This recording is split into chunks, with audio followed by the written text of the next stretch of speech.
Kisah Siti Masyitoh diriwayatkan dalam hadis Ibnu Abbas radhiyallahu anhu. Ketika Rasulullah Shallallahu alaihi wasallam berisra Miraj, beliau mencium aroma sangat harum. Karena penasaran, Rasulullah bertanya kepada malaikat Jibril, "Harum apakah itu wahai Jibril?" Malaikat Jibril menjawab, "Itu adalah wangi dari kuburan seorang perempuan salehah bernama Siti Masyitoh dan anak-anaknya." Siti Masyitoh, seperti dikutip dari buku Membina Akidah dan Akhlak yang ditulis Aji Nasmuddin, digambarkan sebagai sosok yang memegang teguh kebenaran dan keimanan kepada Allah Ta'ala. Kala itu, ia menjadi pelayan dari Siti Asia, yaitu istri dari Firaun. Siti Masyitoh bertugas mengurus anak Firaun. Seorang lagi yang dekat dengan Siti Masyitoh bernama Hasakil. Ia adalah pembuat peti tempat Musa balita ditaruh, untuk kemudian dihanyutkan di sungai dan menjadi suaminya. Siti Masyitoh dan suaminya Hasakil sudah beriman kepada Nabi Musa, namun mereka menyembunyikannya dari Firaun. Suatu ketika, Masyitoh menemukan suaminya telah meninggal dengan cara mengenaskan, yang ternyata dibunuh Firaun karena ketahuan sebagai pengikut Nabi Musa alaihissalam. Masyitoh sangat sedih melihat kondisi suaminya, namun ia bersabar dan berserah diri kepada Allah. Ia berkeluh kesah ke istri Firaun, Siti Asia. Sang istri raja ini pun memberikan nasihat agar Masyitoh dan anak-anaknya sabar. Namun, ia bisa membaca isyarat dari Siti Masyitoh yang beriman kepada Allah. Di akhir nasihatnya, Asia mengatakan bahwa selama ini dia juga beriman kepada Allah, tapi menyembunyikan di hadapan suaminya. Sepeninggal suaminya, seperti biasa Masyitoh menjalankan tugasnya sebagai perias putri Firaun. Ada kisah sepele, tapi berdampak besar. Gara-gara sisir yang terjatuh, akhirnya terungkap jati diri Masyitoh. Saat itu Masyitoh sedang menyisir rambut anak Firaun. Tiba-tiba sisir dalam genggamannya terjatuh. Ketika mengambil lagi sisir tersebut, bibirnya refleks mengucap, "Bismillah."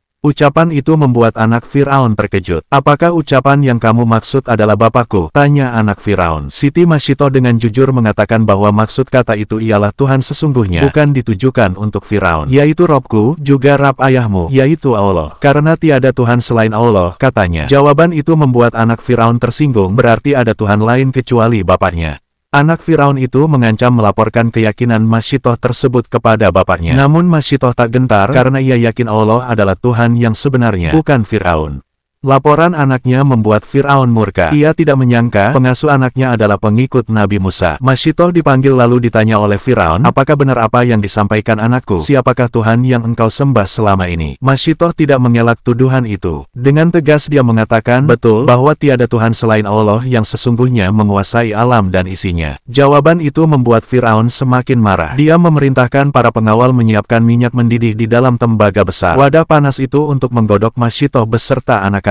Pemandangan itu disaksikan masyarakat luas. Sebelum dimasukkan ke minyak panas, Masyitoh diberi kesempatan sekali lagi untuk memilih. Dia dan dua anaknya selamat jika mengakui Firaun sebagai Tuhan. Sebaliknya, nyawanya terancam jika tidak mau mengakui ketuhanan Firaun. Sebagai perempuan beriman dan meyakini Allah Ta'ala, Siti Masyitoh tidak gentar terhadap ancaman Firaun. Ia tetap yakin Tuhan yang sesungguhnya hanyalah Allah, bukan Firaun. Pendirian Masyitoh semakin mempermalukan Firaun. Raja kejam itu memerintahkan pengawalnya melemparkan anak Masyitoh satu persatu di hadapan ibunya, hingga yang terakhir bayi yang sedang menyusu dalam pelukan Masyitoh. Ibu mana yang tega menyaksikan satu persatu anaknya tergerus minyak panas. Ketika giliran bayi terakhir akan dimasukkan tembaga panas, Masyitoh sempat ragu. Kekuasaan Allah menciptakan bayi itu tiba-tiba bisa bicara. "Jangan takut dan sangsi, wahai ibuku, karena kematian kita akan mendapat ganjaran dari Allah Ta'ala, dan pintu surga akan terbuka menanti kedatangan kita." Riwayat lain mengatakan, bayi Masyitoh meyakinkan ibunya, "Sabarlah wahai ibuku, sesungguhnya kita dalam pihak yang benar. Wahai ibu, masuklah, karena sesungguhnya siksa dunia lebih ringan daripada siksa akhirat." Hadis riwayat Ahmad. Kekuatan anaknya membuat keraguan Masyitoh hilang. Dengan yakin dan ikhlas kepada Allah, Masyitoh membaca, "Bismillahi tawakkaltu